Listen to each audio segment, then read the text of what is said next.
Je lis du livre de Jacques chapitre 2, au verset 12 ce qui suit. Parlez et agissez comme devant être jugés par une loi de liberté. Prions. Notre Seigneur et notre Dieu, combien nous te sommes reconnaissants en ce soir pour l'occasion que tu nous donnes de connaître ta parole. Alors que nous approfondirons cette parole, nous te demandons de continuer ton œuvre en nous, afin que nous soyons, lors de ton avènement, parmi les rachetés, nous t'en prions, au nom de Jésus et pour ta gloire éternelle. Amen.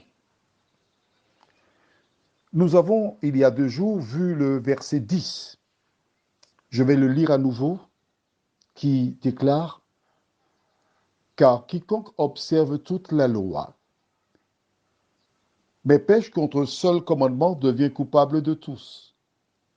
En effet, celui qui a dit « Tu ne commettras point d'adultère » a dit aussi « Tu ne tueras point ». Or, si tu ne commets point d'adultère, mais que tu commettes un meurtre, tu deviens transgresseur de la loi. Parlez et agissez comme devant être jugés par une loi de liberté. Nous avons expliqué, ou j'ai expliqué de manière claire et précise, comment, lorsque tu obtiens ton permis de conduire, tu as donc la liberté de te diriger là où tu le souhaites, en tenant compte du code de la route. Tu es censé respecter tous les panneaux que tu rencontres. C'est une obligation, un devoir. Si tu ne respectes pas les panneaux, tu seras verbalisé. Et c'est ce que dit le verset 10. Quiconque observe toute la loi, mais pêche contre un seul. Nous avons vu déjà ensemble de quelle loi il s'agit. C'est la loi des 10 commandements. C'est là que nous trouvons « tu ne commettras point d'adultère et tu ne tueras point ». Et c'est aussi cette loi dans laquelle nous trouvons versets 4 et 5 « tu ne te feras aucune image taillée, ni de représentation quelconque ». Nous avons été là justement pour que tu comprennes pourquoi Shadrach, Meshach et Abednego refusèrent de se prosterner devant la statue du roi Nebuchadnezzar. Parce que l'histoire est belle, mais nous devons savoir pourquoi ils ont agi ainsi. Nous reviendrons sur cette histoire précisément le 6 juin, parce que nous sommes en train de découvrir la loi dans laquelle il est question de ne pas adorer les idoles. Maintenant, je t'invite à chercher dans le livre d'Ecclésiaste. Ecclésiaste, c'est le dernier chapitre de ce livre.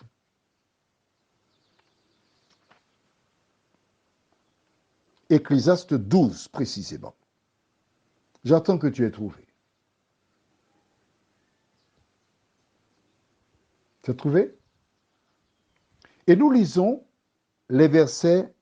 Alors, ça varie. Il y a certaines Bibles, c'est versets 13 et 14, mais il y a d'autres, c'est 15 et 16. La Bible déclare « Écoutons la fin du discours. Crains Dieu et observe ses commandements.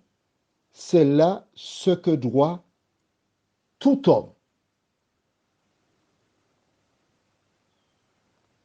Pourquoi je lis ça aujourd'hui? On va revenir dessus.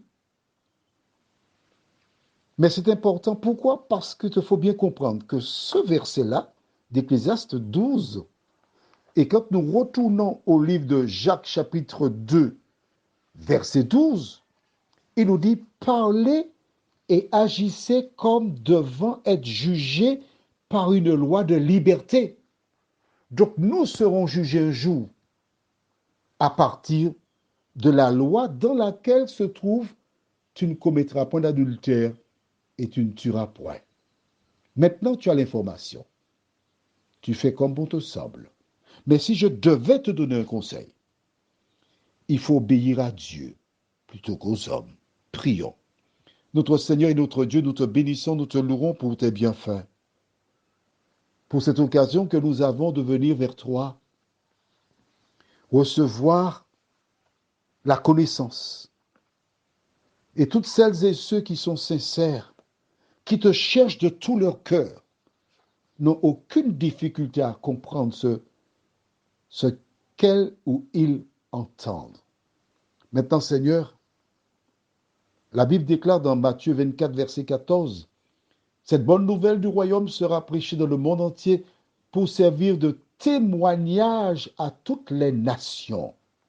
Alors viendra la fin. Tous ces WhatsApp s'élèveront contre toutes celles et ceux qui ont entendu, qui ont réentendu encore et encore et qui sont restés sur l'opposition.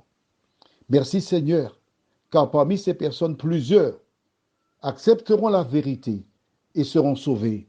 Merci pour cette grâce. Au nom de Jésus et pour ta gloire éternelle. Amen. Je te souhaite une bonne nuit et que Dieu continue de veiller sur toi.